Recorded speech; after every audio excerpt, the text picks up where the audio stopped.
तेन त्यक्तेन भुञ्जीतः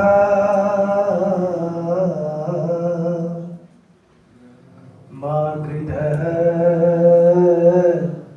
कस्य स्विद्धनम् त्वमेव माता च पिता त्वमेव बन्धुश्च सखा त्वमेव विद्या द्रविणं त्वमेव सर्वं मम देव।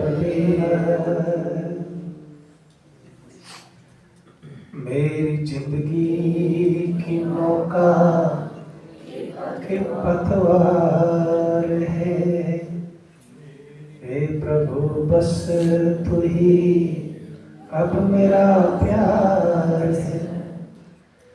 तू है सच्चा सखा, सच्चा साथी मेरा, जयेंद्र की जिंदगी तेरा उपहार है। ओम शांति शांति शांति।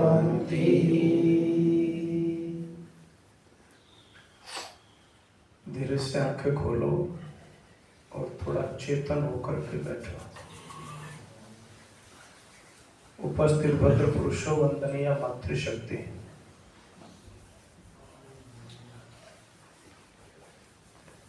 आप सबको भारतीय संस्कृति की महान पर्व होली की बहुत बहुत हार्दिक शुभकामनाएं। हम लोग पथिक जी की स्मृति में भजन संध्या रखी थी राजौरी गार्डन में। जरा सा माइक ऊंचा करवा लीजिए। ठीक है, मैं अपनी बढ़ा लेता हूँ। उस भजन संध्या में अब ठीक है, मैं प्रधान जी, श्रीमती राज सरदाना जी, हम लोग यहाँ से पहुंचे। तो वापसी में सुमेधा के माता पिता और सुमेधा मिलने के लिए आए। नमस्ते हुई। मैंने कहा बहुत दिनों से दिखाई नहीं देते, कहाँ गए हो? मैंने कहा नहीं क्या कर रहे? तो कार्यक्रम चल रहा है। बोले जा रहे हैं, मेट्रो पकड़नी है। मैंने कहा नोएडा जाना है तो मेट्रो पकड़ने की जरूरत अब नहीं है। हमारे पास जो गाड़ी है 7 सीटर है, तो उसी में सब चलेंगे। उसमें आए तो वहाँ पर भजन सुनाए गए। पहले मैंने एक भजन सुनाया जो पिछले समय आपको सुनाया था। इसके बाद सुमेधा ने एक भजन सुनाया। तो मैं सुमेधा को भी ये सजेस्ट करता हूँ, इसका आत्मविश्वास तो अच्छा है ही, अगर आप इसके माता पिता उचित समझे तो इसको संगीत की शिक्षा दिला सकते हैं, उसमें हम आपका सहयोग कर सकते हैं। तो खैर आज तो तीनों ही पहुँचे। उसकी मम्मी बोली कि ये भाई जी इसके पापा जो है ना रहते हैं तो हम आ जाते हैं, पापा नहीं रहते। तुमने कहा ऐसा तो नहीं है कि पापा नहीं तो आप सब्जी नहीं लाते, पापा नहीं तो आप मार्केट नहीं जाते, ऐसा तो नहीं है।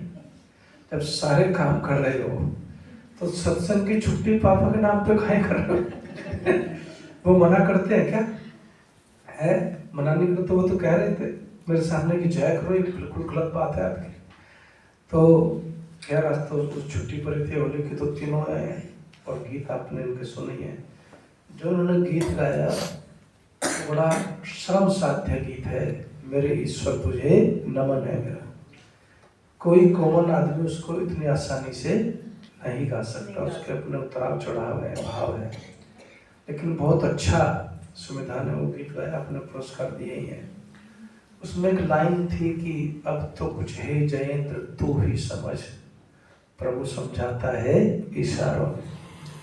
परमात्मा हम सबको समझाता है, लेकिन हम भी साहब अपने ही धुन के धनी है।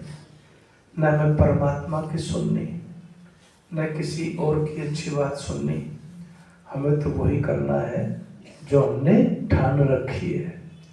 लेकिन सुनना चाहिए। होली का जो पर्व है ना, ये महान पर्व है। ये महान पर्व कैसे आरंभ होता है? आपने जनवरी में मना लिया जी नया साल है। क्या मना लिया? नया साल। ठंड में दांत किड़किड़ा रहे, सूर्य के दर्शन हो नहीं रहे, कोई प्रकृति में कहीं उमंग तरंग का लेश मात्र भी नजर नहीं आ रहा। आपने नया साल मना लिया। लेकिन उसके बाद जब बसंत आता है ना, तो बसंत में क्या होता है? प्रकृति अपने यौवन पर होती है जी।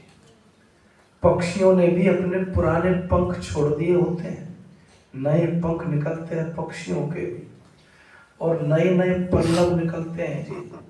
नए नए पत्ते कितने खूबसूरत लगते हैं, पुराने पत्ते झड़ जाते हैं साहब, और कितने प्रकार के फूल खिलते हैं। इस समय फूलों की दृष्टि से सर्वाधिक सुंदर मौसम होता है कि यूं भी कहीं कोई पड़ा हुआ हो प्रक्षुब्ध सा, जिसमें नाम मात्र जान बाकी हो पौधे में, वो भी एक बार को इस मौसम में आके बोलो थोड़ा सा चलता है, खिलता है सा। तो प्रकृति जो है अपने यौवन पर होती है, और कहीं कोयल की कूक सुनाई पड़ती है, कहीं मोर नाचते दिखाई पड़ते हैं, कभी माही मक्खियां भूं भूं करती सुनती हैं, कहीं भोरे गूंजते हैं। क्या बात है! और इसके बाद जो है ना, जब इतना सौम्य वातावरण होता है प्रकृति का, मनमोहक वातावरण होता है, उस मनमोहक वातावरण के बाद फिर खुशी और बढ़ जाती है जी। और खुशी क्या बढ़ती है? खुशी बढ़ती है कि किसानों के घर में नया अन्न बोलो आने लगता है। अब आप केवल ये पश्चिम उत्तर प्रदेश मत देख लेना, आप पूरे भारत को देखोगे तो धान की फसल लोगों के घरों में भी जा रही है, और मध्य प्रदेश की तरफ चलोगे तो वहाँ गेहूं की कटाई भी शुरू हो गई है। तो अन्न जो है जब किसानों के घरों में आता है तो किसान फिर महोत्सव मनाता है। क्या मनाता है? महोत्सव मनाता है। और ये भारत में नहीं है, सूर्य का देश कहते हैं जापान को। जापान में भी जब धान की खेती होती है, आता है, तो वो पार्टी रखते हैं। अब पार्टी जो है वो कैसे रखते हैं? वो चावल की शराब और चावल के साथ जो है उसकी पार्टी रखते हैं।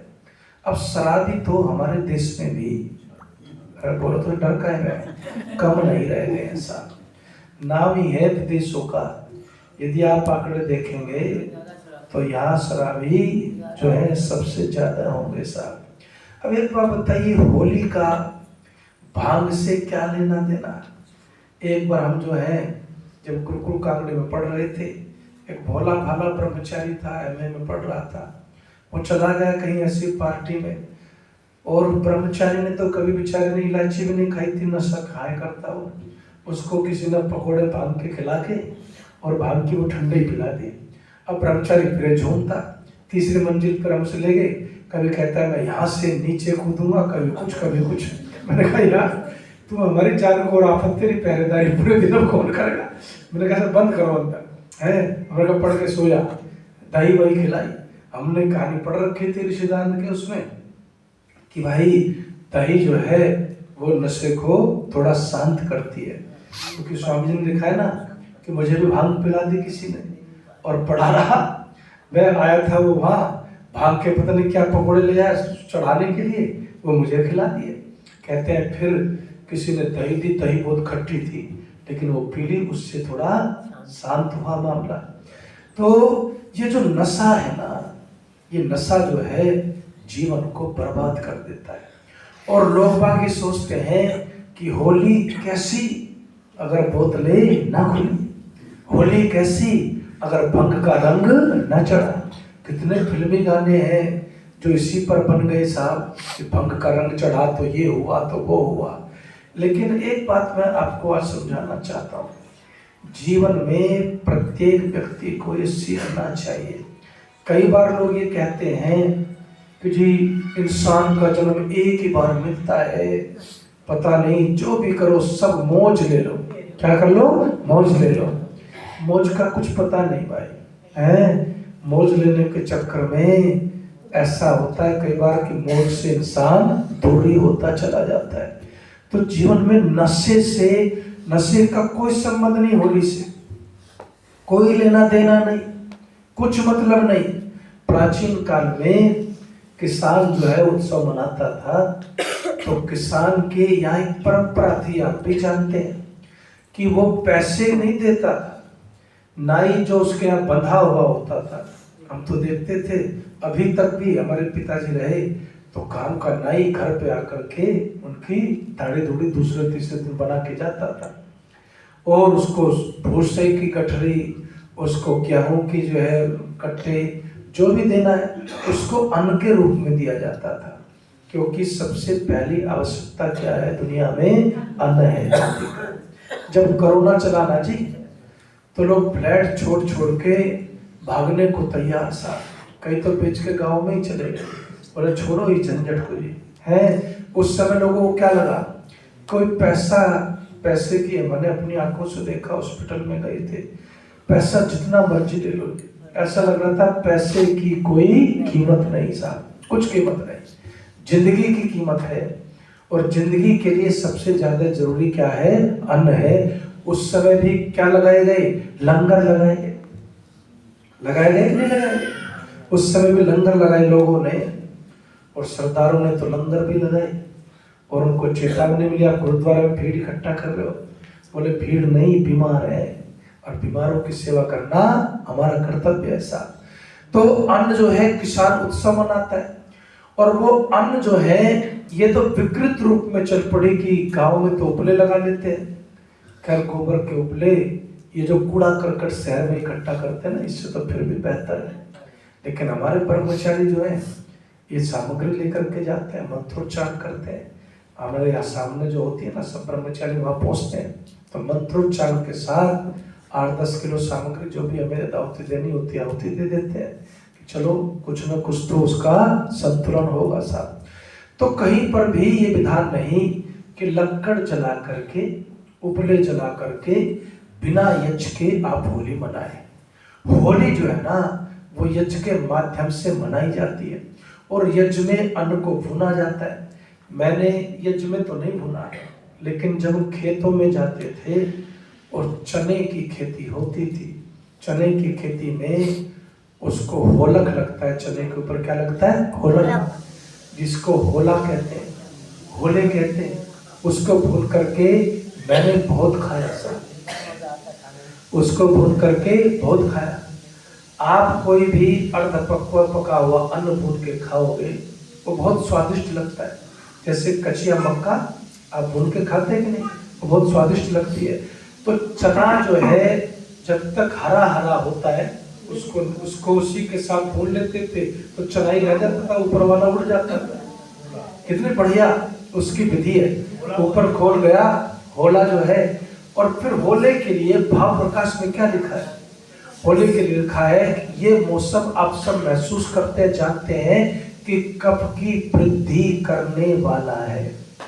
इस मौसम में कफ बढ़ जाता है, तो उस कफ को दूर करने के लिए जो ये अन्न है भुना हुआ, ये अन्न आयुर्वेद की दृष्टि से भी अत्यंत सहायक जो है होता है साहब।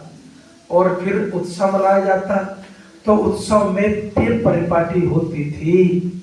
हमारे देश में ये सिखाया गया कि जो कुछ है ना उसको बांट करके खाना सीख। क्या करना सीख? बांट करके खाना सीख। और इसीलिए ये सबसे ज्यादा उत्पन्न करने वाला अन्न को कौन है? महर्षि ने क्या कहा है? अन्नदाता। क्या कहा है किसान को? अन्नदाता है साहब। तो किसान जो अन्नदाता है उसने सीखा कि तेरे पास जमीन है, तेरे पास खेती है, तो वेद के मंत्र को जानता था वो साहब। केवला गो भवत केवलादि, कि अकेला खाने वाला अन्न नहीं खाता, पाप खाता है। कई बार हम समझाते हैं ना कि पहले तो ये आदमी ये चेष्टा करता था कि भाई कोई आ जाएगा तो साथ में बैठ के खाना खाएंगे। अब आदमी सोचता है कोई गलती से चला जाए ना यार ये खिसके, तो अपना दाम खाना वाना खाए आराम करे। लेकिन केवला वो भवती केवलादि, अकेला खाने वाला। योगेश्वर कृष्ण ने कितनी अद्भुत बात कही साहब।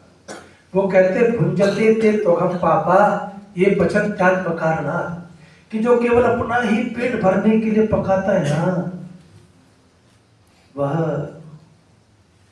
अहम का है। क्या कहा है? अहम। वह पाप का सेवन करता है।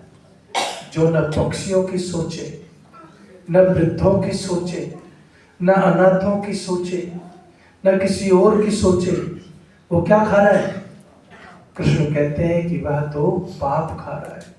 इसलिए सिखाया जाता है भाई कि देख लो अड़ोस पड़ोस में, देख लो अड़ोस पड़ोस में कुछ हो जाए, कुछ मिल जाए। तो कहते हैं ना कि एक जमींदार था, और जमींदार जो है वो बहुत खेती बाड़ी थी, धान की बड़ी लंबी चौड़ी खेती, सैकड़ों बीघा धान लगा हुआ। रखवाले रखे, ध्यान से सुनिए बात, कुछ मर्म समझ में आएगा आपको। जब रखवाले रखे तो रखवालों ने पक्षियों को उड़ाना शुरू किया। अब उसमें से एक बूढ़ा तोता बड़ा ढीठ था। कभी कभी हम जितने परिपक्व होते जाते हैं उतना उल्टा भी कई बार हो जाता है स्वभाव में। तो वो अपने खाए भी, उड़े, डांटे टूटे, थोड़ा सा उड़े, फिर बैठ जाए। और 6 वाले जो है वो साथ में भर के भी ले जाए।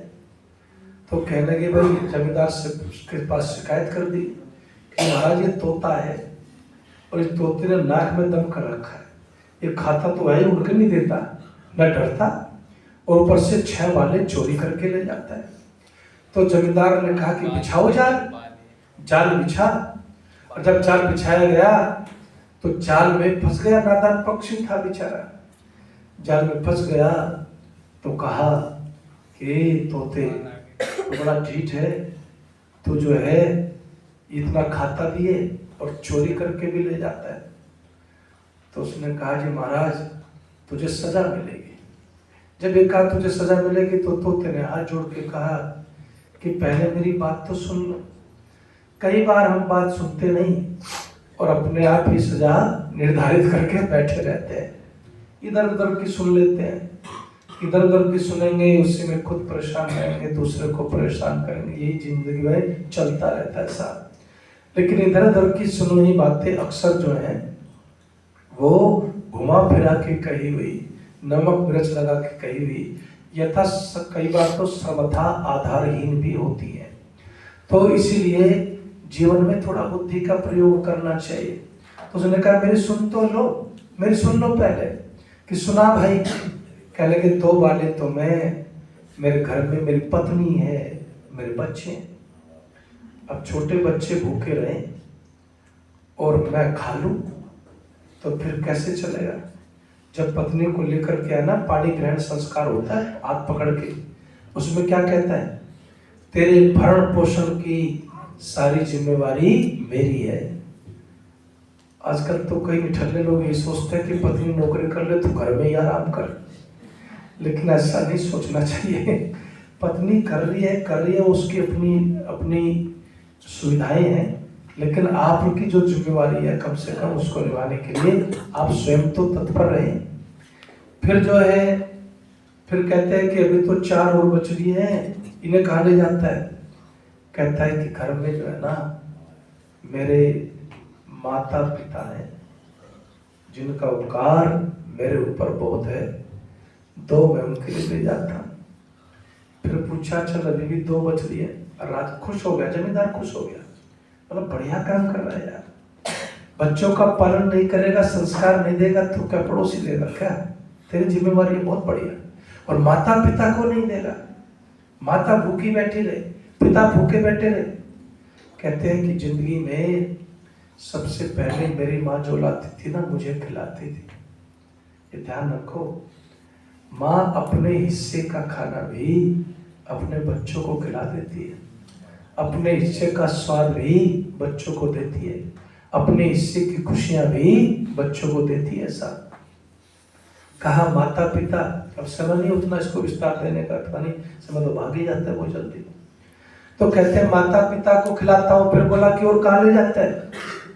कहता है कि 2 लेके जाता हूँ, मेरे पड़ोस में अंधे तोते रहते हैं जो उड़ नहीं सकते, कहीं जा नहीं सकते, भूख से बिलबिलाते हैं, और वो भूख से बिलबिलाए और हमारा सारा घर खा के सो जाए, तो ये हमसे हो नहीं सकता।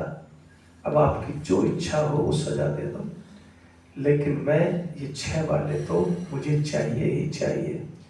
तब वो जमींदार क्या कहता है, किसी को भी उड़ाना, लेकिन आज के बाद बोलो इसको कुछ मत कहना, क्योंकि ये चोर नहीं है, ये तो अपने कर्तव्य का पालन करने वाला है।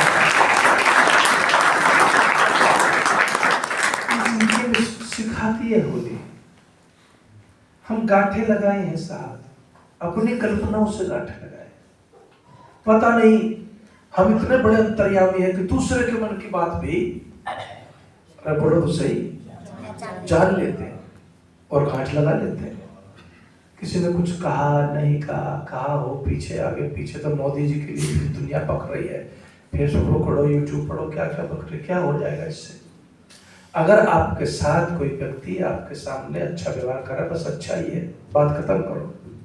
और कोई बात अगर आपसे, होली का मतलब क्या होता है, अगर कोई हो जाए बात भूल चूक, तो फिर उस बात को भूलने में ही फायदा है। अक्सर नकारात्मक बातें अगर आपने पकड़ ली जीवन में, तो आप एक रात चैन से नहीं सो सकते। जिंदगी की बात तो छोड़ दो, कभी कभी नकारात्मक बातें जब हम पकड़ लेते हैं ना, तो फिर हम न चैन से रह पाते हैं, न सो पाते हैं, न खा पाते हैं। सारा ठेका न आपके न मेरे, किसी के हाथ में नहीं है। सबसे बड़ा ठेकेदार तो कौन है? बोलो, परमात्मा है साहब। कुछ थोड़ा बहुत उसके लिए भी छोड़ दिया करो। सारा मुझे ही ठीक करना है दुनिया को, इतना बड़ा ठेकेदार न बनो, है? अपने ऊपर थोड़ा ध्यान दे लो, बाकी दूसरों को ठीक करने का काम भगवान के ऊपर छोड़ दो। अगर कुछ काम तुम्हारे हाथ में है तो वो दूसरों को ठीक करने का नहीं, बोलो किसको ठीक करने का है? खुद को ठीक करने का है। तो होली क्या सिखाती है? चलो भाई मनमुटाव हो गया, कहा सुनी हो गई, बातचीत हो गई, कभी कभी है इंसान है बल्ब जल जाता है, जलाना कोई और चाहता है, स्विच कोई और दब जाता है, तो जो स्विच दब जाता है उसको खत्म करके फिर सही स्विच को ऑन करना चाहिए। देखो प्रहलाद की भी कहानी आपने सुनी है कि है? क्या ध्रुव था जी? प्रहलाद था, है? प्रहलाद की बहन थी होलिका, है? अच्छा, प्रहलाद की बुआ थी होली, है? अरे चलो तो सही है, तुम सारा प्रवचन तुम्हें दे दोगे, सुन लो।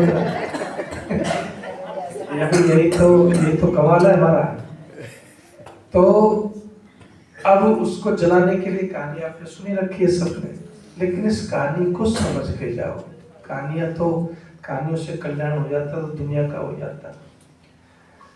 तो प्रहलाद किस पर अड़ा हुआ था? सत्य पर।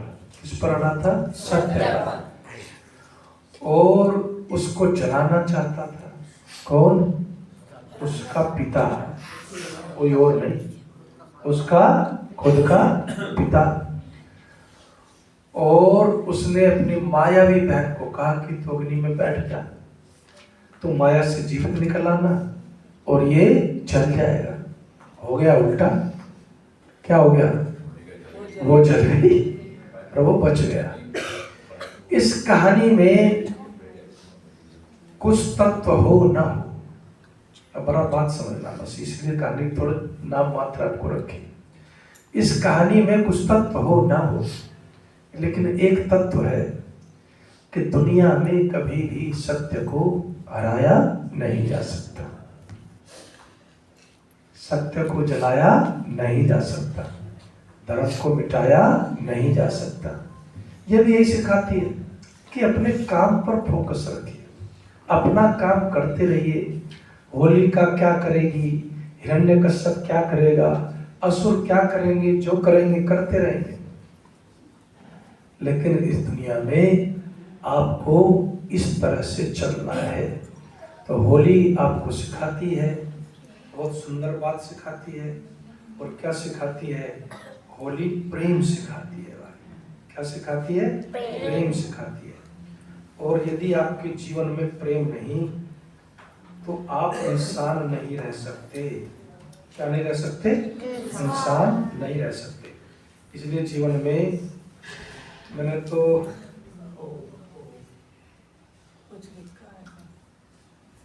लिखे तो बहुत सारे गीत हैं, पर इसको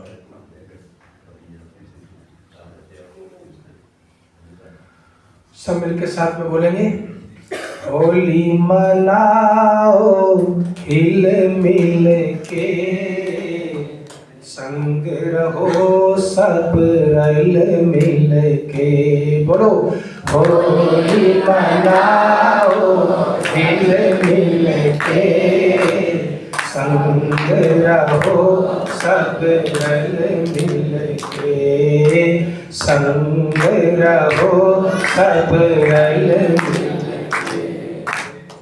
गीत प्रभु के तुम गाओ, गीत प्रभु के तुम गाओ, मीठे मीठे मुस्काओ, मीठे मीठे मुस्काओ।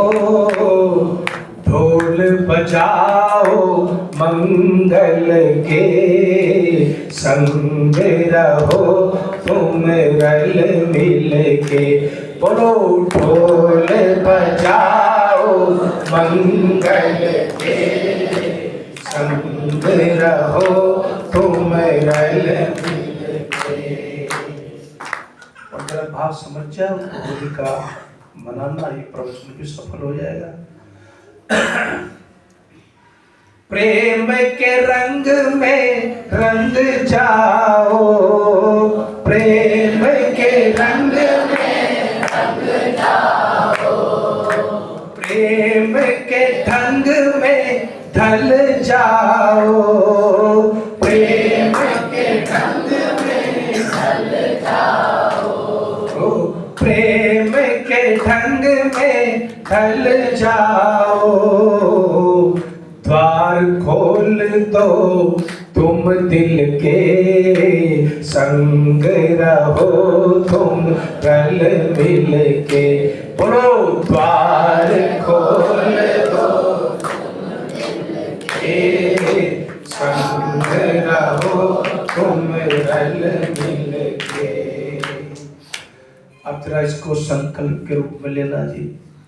भला दूसरों का करना, भला दूसरों का करना, परहित हो जीना मरना, परहित हो जीना मरना। जीवन सफल हो हम सबके, संग रहो तुम रल मिल के। बोलो, जीवन सफल हो हम सबके, होली मनाओ मिल मिल के। यज्ञ में तुम हबी दे देना, यज्ञ में तुम हबी दे देना, दया इसकी ले लेना, दया इसकी ले लेना। यज्ञ करो तुम बढ़ चढ़ के, होली मनाओ मिल मिल के। बोलो, यज्ञ करो तुम बढ़ चढ़ के, होली मनाओ। अब जरा थोड़ा सा आनंद वाली बात भी कर लेते हैं, और तालियां साथ में बजनी चाहिए इस बार। मौज मनाना जरूरी है, मौज मनाना जरूरी है, हंसना गाना जरूरी है,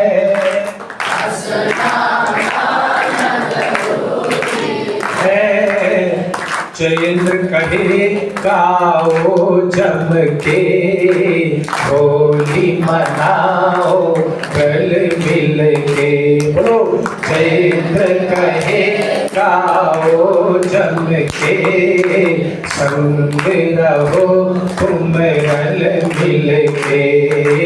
होली मनाओ मिल मिल के, संग रहो तुम गल मिल के।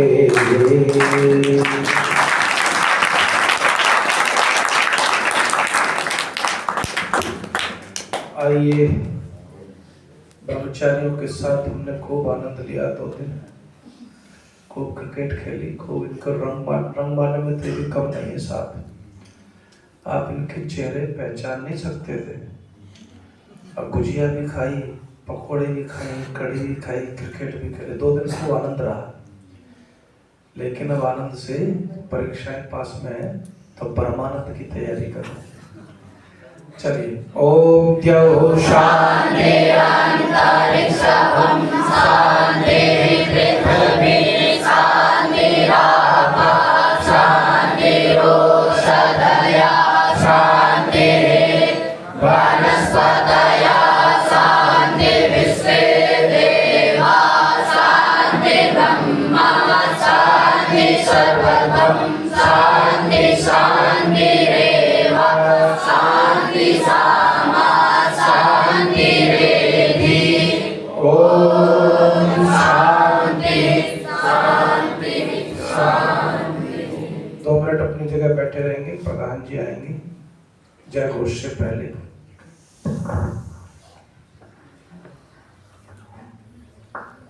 ओम सबको